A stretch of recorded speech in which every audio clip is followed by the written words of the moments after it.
What's up, everybody? It's your girl, King Pinky, with Better Left Untitled. This week, I have my guest, Mike Snell. Thank you so much for joining me. Mike Snell. I'm from Washington Heights, New York City. Ooh. 23 years old. I'm a producer, engineer, DJ. I've been making music for like 10, 11 years. And yeah, man, I'm just now, I got my foot in the door in the industry. I've been doing a lot of stuff. Mm-hmm. Tell me about it. What's your favorite project from 2018? That I worked on? Yeah. I mean, it have to be like Yay off top, just because that was like pretty much like before I did it, it was like my end goal. Like, yo, by the time I finish my career, like I want to work with Kanye, and like it happened. It kind of happened like very fast, and like yeah, it was just a crazy experience. So that's definitely like, well, I think that will always be my favorite project. Like no matter what I do. Like the one with him and Kid Cudi. No, the Yay, his solo album. Like, yeah. Snap. Yeah. Oh. Yeah. Cause I know didn't you touch the Cudi and Ye one? I did touch that, but the work that I did didn't make it to the album. But I was part of the Ye album, and then Daytona, Pusha T's album, and then Tiana Taylor. So 3 of the 5. Yeah. Yeah, that's still majority. Yeah. That's something to big up on. You know what I'm saying? Like, so how did you get your foot in the door in the industry in that part? Just honestly, like, just taking a lot of chances, and like, it's a very long story. Like, it's a very long story. I mean, we got time. At least give me like half of it. All right. So basically, like, I was living in New York. I've been engineering at I was probably like a year removed from school. I went to the Institute of Audio Research, and I was working in Harlem. I was working with like a lot of local artists, mostly. Probably the biggest artist I worked with in New York was like Dave East and like Don Q. Okay. And I don't know, I just felt kind of stuck in a sense. Like I was like, man, I just wanted to make a move. In my eyes, when I said move, I was kind of thinking like, I just gotta make a play, And then I got hit up by one of my, he's my boy now, but at the time I didn't really know him. This dude RC. Mm-hmm. He was like, hey bro, like if you ever in LA, like, I could possibly get your interview with Atlantic Records. Hey. And I was like, hell yeah. He's like, but you have to live here though. And I'm like, bet. Like, yeah, say no more. Like back literally and forth for a minute. Well, at first I wasn't. Like literally I was like, bet, like I'm gonna just save some money and then I'm out. So I literally like looked up flights, and it was like it was a one way. It was like 130 or something. Spirit Airlines. Shout out to Spirit. Yeah, y'all should sponsor me. But yeah. So then I just like I stacked up for a week. I never saved money in my whole life. I saved like $1,000 in a week just by like engineering, and then you had purpose. And I just dipped. Like I literally just dipped.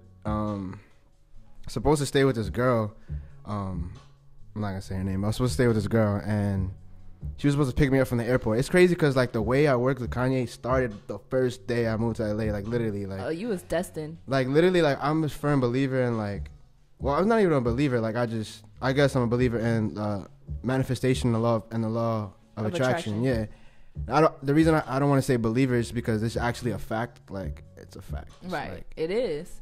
It's just a scientific fact. If you visualize it here, it's a matter of time before it pops out here. Exactly. That's the first step in doing anything that was created ever. The first step was a thought. So I was wearing this Life of Pablo hoodie, and I was like, I'm gonna wear this because I'm gonna work with Kanye. Like ever since like high school, I always said like I'm gonna work with Kanye. Like that was literally my like idol. Like forever. Like I was always like, I'm gonna work with Kanye. He was my screensaver on my phone. Like, oh, you was calling it. I had like posters, like Kanye posters, all that. So like this girl fronted. She was supposed to pick me up from the airport. Like she didn't pick me you? up. Like she fronted. So I was like, damn. Like I just go to the studio. Like fuck it. So I ended up going to the studio. Asked our CEO, any studios? So he told me, yeah, I know. My homegirl Cadence has a studio that's like 10 minutes from the airport. I'm like, bet. Went to the studio, was cooking up some beats or whatever, and then I ended up meeting Cadence. Like she came to the studio afterwards and just to chop it up with me or whatever. And yeah, she basically was like, she saw my hoodie and was like, yo, like you like Kanye? Like I have I got a connection to good music. I could possibly give them your name to engineer.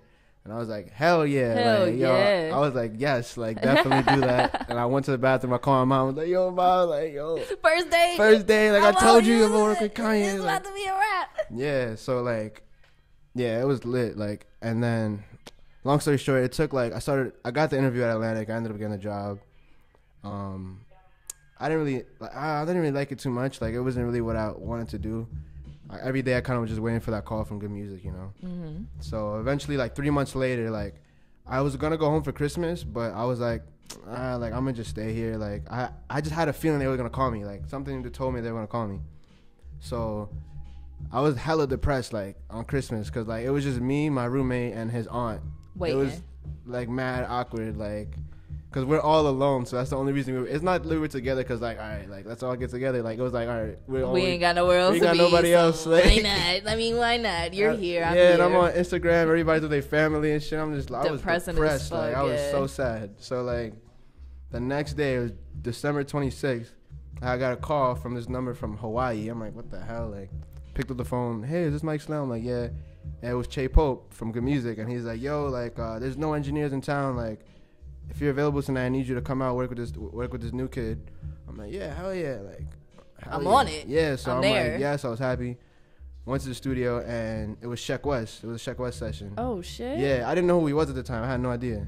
Like this was before like everybody was like who really knew. Yeah, and the craziest thing happened. Like I swear, like nothing in life is like a coincidence. I don't believe in coincidences. Like things are was meant to be will be. Like Sheck West walked into the studio playing a song that I mixed in Harlem on his phone. Like word to my mom. Like, well, it was Religion by Young Zay, an artist in New York, in Harlem. That, well, he's from the Bronx, but I recorded him in Harlem. So I was just like, yo, bro, like I mixed that song. He's like, he didn't really believe me at first.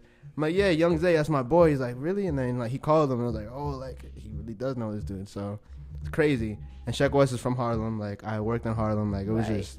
So it just worked. It just aligned, literally. Yeah. Session was dope. We literally like didn't really do anything. He was pretty much just smoking the whole time, listening to beats.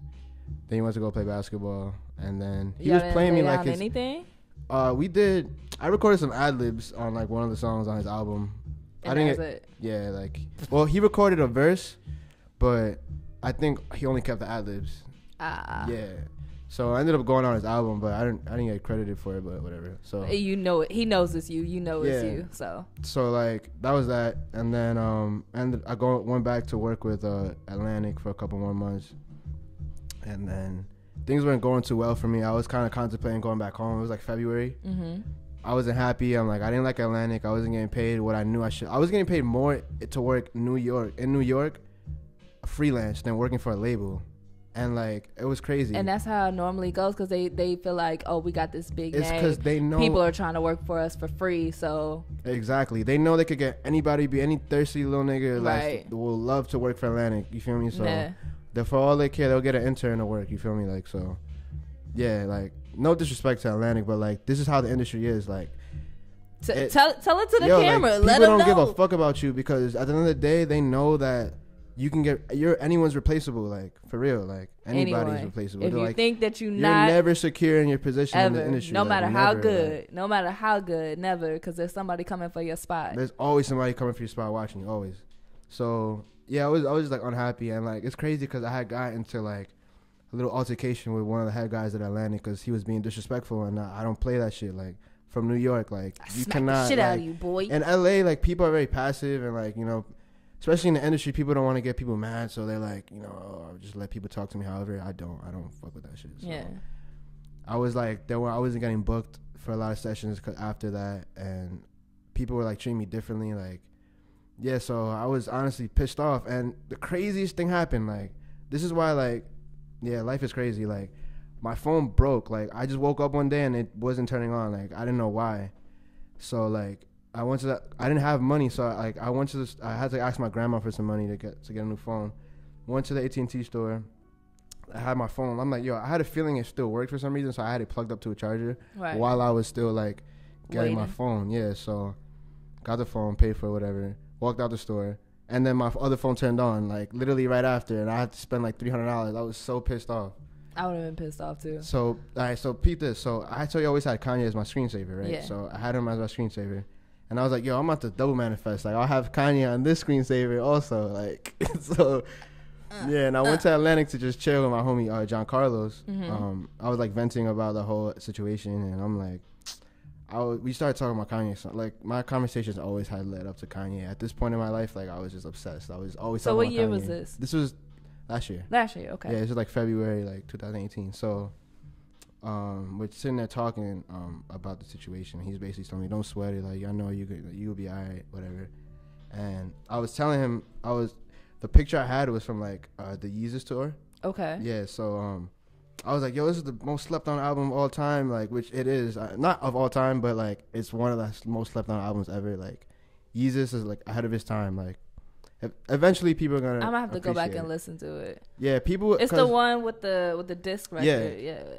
Like, basically, he did that album as, like, to say fuck the industry. Like, this is, like, he literally did not have a single. Like, the promotion was he was playing, like, videos on the street. Like, it was crazy. And the music was, like, he was just taking things that never were put together and just, that's a whole separate conversation. So we're sitting there, I was explaining this to him.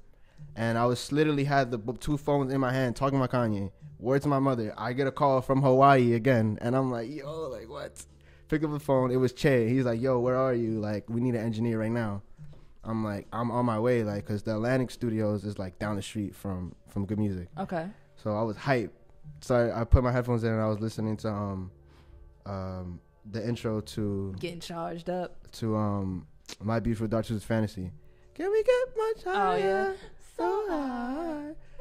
And you know what's crazy? I never knew who sang that intro. I never knew who that was. Do you know who it is? Charlie Wilson? No? Oh, that's disrespectful. I don't know. It's a female. It is? It's Tiana Taylor. Oh, shit. And then when I get to the studio, it's Tiana Taylor's session. And, like, I didn't know at the time. Like, I didn't mean to be disrespectful. No, that's all good. Charlie Wilson. I don't know. I always think, well, they work together a lot. Yeah, so, sorry. Yeah. I mean, I understand why you would think that, but nah. Well, anyway. Yeah, it was Tiana. And I was doing my research on, like, Tiana a couple days before, and she's from Harlem. Crazy. Parents came in. As soon as they came in, I was like, yo, Harlem, like, we in here. Like, and it was just perfect. Like, we worked mad smoothly together. So after that day, I was just like, I gave her my info. I was like, yo, I'm not happy where I'm at right now. Like, if you need an engineer, please call me. Like, please. So, gotta make that connection, guys, to jump out there. Some people are scared to do that. Yeah. Like, I'm not. Like, networking is everything in the industry. Like, everything. Like, and if you don't, close mouths don't get fed. Yeah, exactly. So I was making sure I was plugging myself, because her parents are her managers. So, like, I was plugging myself in with her parents, OD, and make sure they like me. Like, right. Shout out to Bo Taylor. Like, that's my dude. So, yeah, so after that was a wrap. Like, they called me, like, a couple of weeks later and was like, hey, like, are you free? Like, we need an engineer. We're in Miami. And then they flew me out to Miami to engineer. And I ended up going back to New York after that. And we worked on her album in New York. And then I was in New York chilling with my family, whatever. And Tiana FaceTimed me. She's like, yo, where you at, nigga? Like, what's up? Where you at? I'm like, I'm in New York. She's like, yo, get your ass to California. Kanye wants to meet you. I was like, what? I remember this day I was running. I was so hyped. I was with my friend Shania. Like, I was in the streets just, like, running. Like, I was fucking literally, like, kicking in the air. Like, I was so hyped. Like, I would have been hyped too. I would have been hyped too. I would have been hyped for you. I would have been like, oh my God, my nigga's on. Yeah. So I ended up coming back to LA, and then met with Tiana, and then she took me to Calabasas to work with Kanye.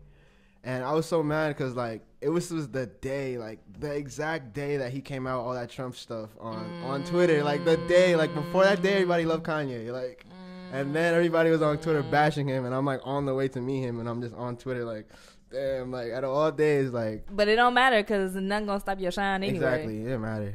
Yeah, that was crazy. You can't kill that moment. Yeah, that was wild. So, yeah, I told you it's a really long story, but it's a good story. It's a good story. So, with all of that being said, now that we got some backstory on you, I know that we talked and you hit me and you wanted to talk about the simulation theory.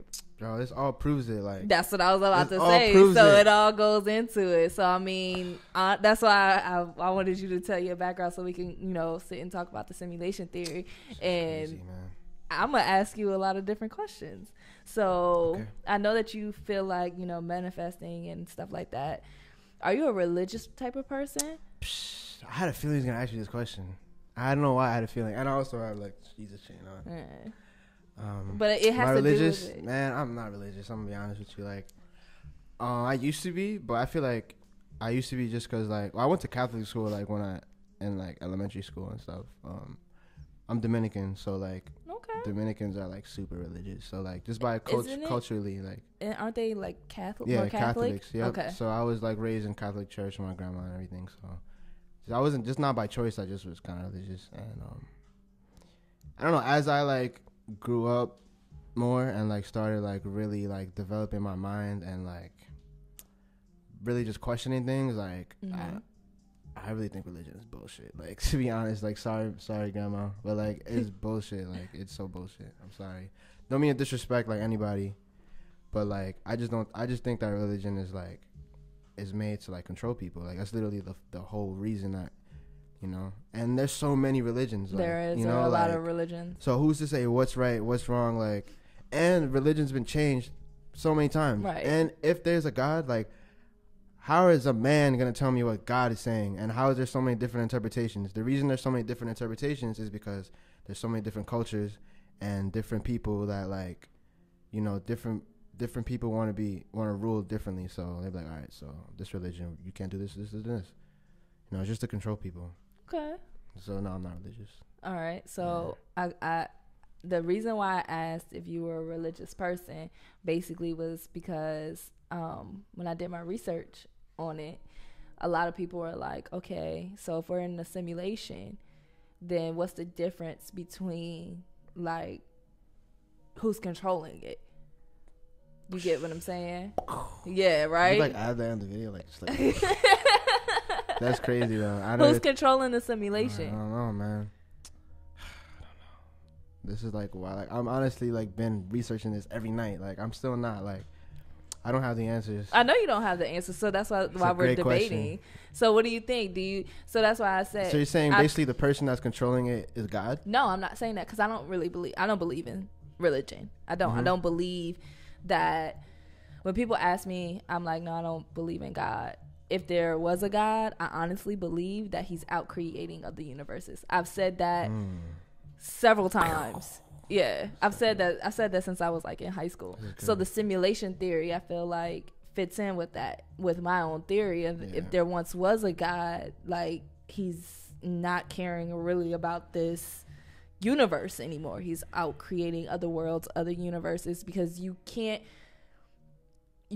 tell me that all of this suffering that's in the world to the people who are praying to this God, and it's not human, like, I understand human conflict, like a human fighting another human, but we have, like, worldly disasters, like volcanoes erupting, earth splitting and cracking from, like, that's true, and it's happening to people who are, it's not happening here. I mean, it happens here, but not as much as it happens to, like, more poorer countries. It's crazy. Like I read something the other day. These people are already in suffering, and so then the world just adds tsunamis this on top of it, but they're praying at the same time. Right? That's so true. I read something the other day that said, like, I forget exactly what it said, but basically it was like, poor people are the most religious people in the world. Like, the rich people tend to not be religious. It's crazy because, like, we're taught, like, all right, God will take care of everything. Don't worry about it. Like, you feel me? Like, it basically, like, makes people stay complacent. Like, it's like it keeps you not wanting to go and get more, because it's like, all right, God got me. I don't gotta worry about it. But at the end of the day, we're all gods, because think about it, like, all right, who's God in the definition of the Bible, right? He sat and he created something, like, just by, like, doing it, right? Yeah. What do we do? Like, how'd you create this podcast? Like, you just thought about it. Yeah, and you just did thought it. about like, it. Everything. And that's why the simulation theory, like, fits. Because quite honestly, we are the ones that you envision in your mind, you want it, and then somebody said, like, oh, I want to create a microphone that, and they made it, and boom, here it is. Exactly. Apple was just like, oh, I want to create a laptop then, and boom, here it is. You know what I'm saying? So it like, what else is out there? And if you really are thinking about that, you have to think about, like, how are we getting to other, like, places? Is space even real? Why not? Is space real? If we're thinking about it, is the world flat? No. The world, I do not think the world is flat at all. I don't know. Honestly, I don't know. I'm not convinced that it's round, though. But I'm not convinced that it's flat either. Why aren't you? Okay, so you've traveled out of country, though. So why do you feel like it's not But I flat? don't. You don't see the... all right, have you been to space? No, I haven't. That's what I'm saying. Like, there's no evidence. Like, there's really no evidence, like, besides NASA's pictures. But, like, there's also proof that, like, all those are fake, too. Like, right. And then, like... I saw, like, I'm into, like, conspiracy theories, like, heavily. So yeah, like, me too. I follow, like, all these conspiracy pages and stuff. I don't believe everything, but, No. you know, I'm just interested in seeing what other people think. And, like, I saw this, damn, I wish I could pull it up right now, but I saw this thing that basically it was, like, somebody got this crazy lens, like, this new technology where they could zoom in more than they could ever zoom in. Mm-hmm. And so, you know, like, the theory that basically the reason we know the world is round is because when a boat is going, you know, you stop seeing it after a while because it goes over the curve. Right. So they zoomed in on this lighthouse that's supposed to be like hundreds of miles away, and they could see it. And it's like, according to this formula of the curvature of the earth, you're not supposed to see it. So that had me like, wait, hold up. But I feel like if you're going to create a lens that zooms out that far, it has to be able to. The lens doesn't curve. When you zoom in on your phone, it's straight. It's a straight zoom. But how do I know it's a straight zoom? Why would it curve? How is that even possible for it to zoom and then? That means the camera has to go and then dip. Like that makes no, it doesn't. No it does. No, I'm talking. I don't know how to explain. I don't know. It doesn't make sense. It doesn't. I get what you're saying. How it doesn't make sense. Well, I'm trying to get my point across. I don't know. I feel like if you can zoom out that far, you have to get closer to the object. Now, if you were following that boat and behind a boat, of course you're never going to lose sight of that. But this is the point. He was in a fixed point. Like, that's like, if I'm here and here, according to the curvature of the earth, right, he's not supposed to see that lighthouse, like, literally. But now with new technology, but if you zoom in that close, it's not gonna. But if you take his camera and zoom in, the zoom is not gonna curve. It's just gonna. It's not. But that's what I'm trying to say. Like, zoom. All right, so the zoom's not gonna curve. Okay, but you're still zooming out and closing in the distance between you and that lighthouse. But if there's a curve, you wouldn't be able to see it. Is my point. But if you're closing in the distance, you should be able to see it. But we're not. But what is a zoom? Zoom is closing in on the distance, right? No, it's still the same distance. You're not changing the distance. You have to zoom. No, stays the same. Zooming in on something. I'm telling you, do your research. You're enhancing the distance. You're closing in the distance so you can see it better. Is this true? Like, could anybody else like? With cameras, when you zoom in, with any other cameras, and you zoom in, you see it stick out. I don't think you understand what I'm saying. Okay. I don't think you understand. Basically, with this lighthouse, right? Mm-hmm. According to physics, right? Right. And according to the law of the curvature of the earth, you're not supposed to be able to see it by zooming in. This is what, like, we were told. But why not? If you're narrowing the distance. You're not narrowing the distance. I don't know why you keep saying that. Yeah, you are. Zooming in does not narrow the distance. Yeah, it does. It closes it in. All right.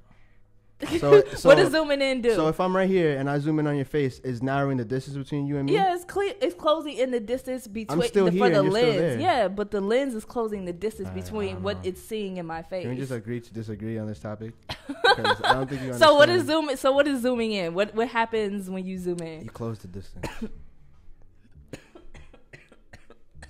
Good. You need some water? You got water right there. All right, she's wrong about this topic. She's not talking and drinking. She's incorrect.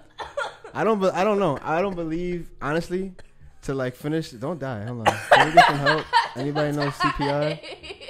No, it's good. To finish this debate, mm-hmm. I don't think the world is flat, but I don't know if it's round. Okay. When you think that you know something, your brain tries to find a way to make that right, no matter what. Back to the simulation theory. Okay. What actually brought you to want to explore that? Honestly, I feel like anybody that like is into it is either like The Matrix, the movie, like that movie is crazy. It is. That movie is crazy. It's like probably one of my favorite. That's like definitely top 5 movies for me. All 3?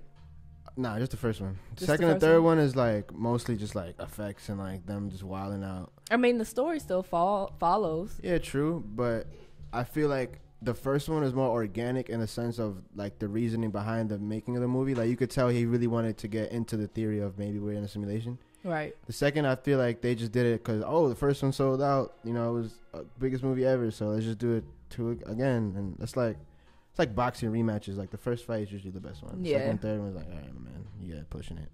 But that and then Elon Musk, like, I'm into like researching like this like really rich people just to see how they got rich. Right. And Elon Musk is one of them. So it's just like, he believes that we live in a simulation. So like I'm like, if he believes it, then, and the way he explained it is like almost like, so yeah, like basically the way he explained it is like, all right, if you look at the transformation or like the increase in technology from the 80s to now, like, all right, so the first game, this is literally exactly how he explains it. Like the first game that we ever had was like Pong, basically like two little things and the dots. And now like you look at games like GTA or like Modern Warfare or the virtual reality games, But like before you even get into that, like you can play with like people all around the world, right? Just through the internet, right? And then you got the virtual reality. So it's like at the rate that technology is growing, within 30 years, we should have actual virtual reality that's indistinguishable from actual reality. Like how it is in like have you seen Ready Player One? No. All right, so basically they have these like treadmills kind of just where you can move and then you put on the virtual reality. I know what you're talking and you about. can move each way, but you're still stationary. Exactly. So it's like by the rate that technology is growing, like there's absolutely no way that we won't have actual virtual reality, like a simulation type thing. And also like he says the only way that we can't, he says basically we should hope that we're in a simulation, because if we're not, that means that the world will never get to the place where basically like the world will end before civilization will fall apart. Exactly, before that. So that really got me into it. Then I started like watching like hella videos. Like you get into this rabbit hole in YouTube and just start watching like every video about it. So yeah, that's what I've been doing. And also there's this dude, damn, what's his name? Forgot his name. Oh, never mind. Oh, it's okay. All right, so to piggyback off of what you were saying, I did do my research, and they were talking about the three kind of like theories basically. So one would be humans would cease to exist. Number two, civilization would, basically fall apart. Yeah. Or three, that we are already in a simulation. Oh, no. The second one was humans won't get to the point where simulation is possible because we would feel that it was unethical or anything like that. And then number three is we're in a simulation. Yeah. And I feel like if we aren't in a simulation, we're on our way there. Sometimes I hate thinking about it because it's just like it's kind of sad in a way. But then again, like, is it?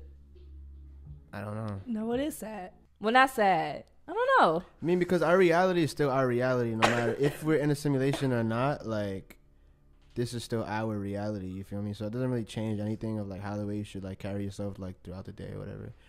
Besides the fact that like this definitely means that anything is possible. Like, you should just about to say that you should not limit yourself. If we are in a simulation, then I feel like for people who haven't got it yet, that you can do anything that you want to do. That is the perfect reason to use like Donald Trump is our president. Yo, thank you for saying that. Another reason that we could be in a simulation. Have you ever heard about predictive programming?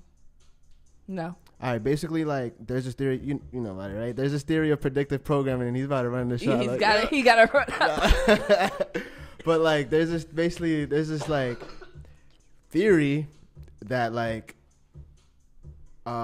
media, like, kind of throws it in there, like, subliminally that, like, for example, The Simpsons predicted everything, like, everything, like, Donald Trump up to, you know what the craziest thing about that is that there's a scene where like Donald Trump is going up an escalator, you know what I'm talking about, right? And he's like waving at the people. Yo, literally the same exact thing happened, like in real life. Like that shit is crazy.